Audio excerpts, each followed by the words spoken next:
Good morning, students. We have already studied different types of chemical reactions: combination reaction, decomposition reaction, displacement reaction, double displacement reactions, and endothermic exothermic reactions.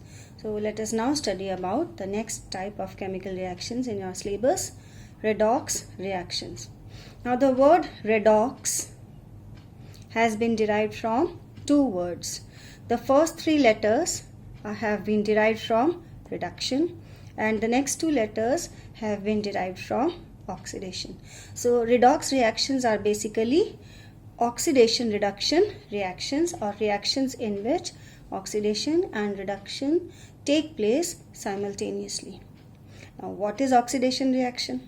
According to the classical concept, oxidation reaction is a reaction in which addition of oxygen or removal of hydrogen takes place.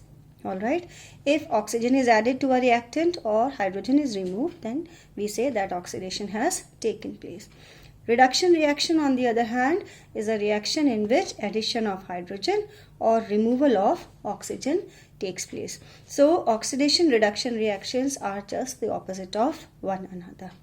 Alright, now if addition of oxygen has to take place, there should be a reactant or an agent which has to provide that oxygen. So there are two terms that we have to study now: oxidizing agent and reducing agent. So oxidizing agent is a substance which gives oxygen or gains hydrogen. For oxidation, what do we need? Oxygen.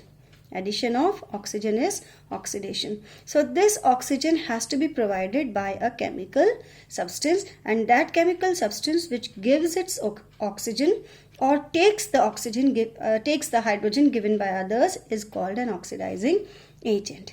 Likewise, a reducing agent is a substance which gives hydrogen, all right, or gains the oxygen given by others. Now, to understand it better, we have to study an activity. To study oxidation of copper to copper oxide and reduction of copper oxide to copper. So we have taken a tripod stand and we have kept a wire gauge on it. There is a china dish kept over the wire gauge, and we have taken copper powder in the china dish. Copper, as you know, is reddish brown in color. Alright, now we will use this burner and heat the contents of the china dish. The brown colored copper powder is seen changing into a black substance. Alright, so and what exactly has happened? Copper, the reddish brown copper, reacts with oxygen, because copper in the china dish is surrounded on all sides by oxygen of air. Air is everywhere, and therefore copper reacts with oxygen on heating and they form a black substance, copper oxide. So oxygen is added to copper here. Therefore we say that oxidation of copper has taken place. Alright, we will now switch off the burner, and with the help of a gas tube we will pass hydrogen over this heated material of copper oxide. When hydrogen is passed over this hot mass, we see that the reverse has taken place.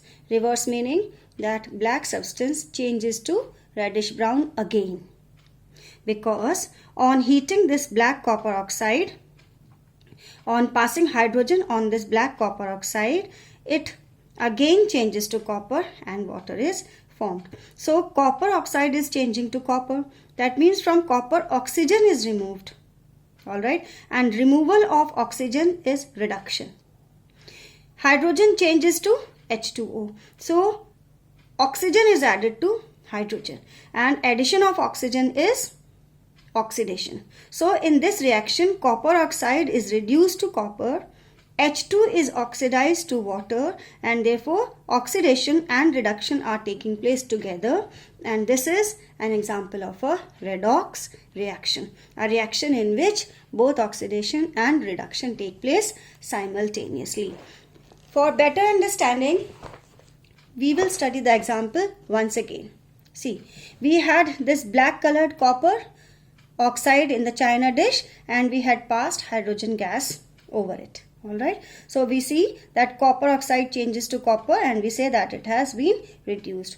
And H2 changes to H2O, oxygen is added to it, so we say that hydrogen is oxidized to water. Okay, now so in this reaction, in this particular reaction, the substance oxidized is H2.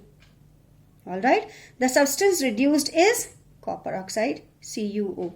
Now see, we have to identify the oxidizing and reducing agents also for any given redox reaction. Let us take the example and try to find out what are the oxidizing and reducing agents for this particular reaction.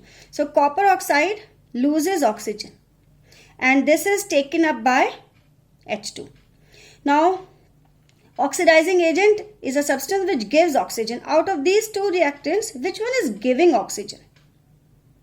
Copper oxide. So copper oxide is an oxidizing reagent. So oxidizing agent is copper oxide. And the substance which is gaining oxygen is H2. So a substance which gains oxygen is reducing agent. Therefore, the reducing agent in this particular reaction is H2.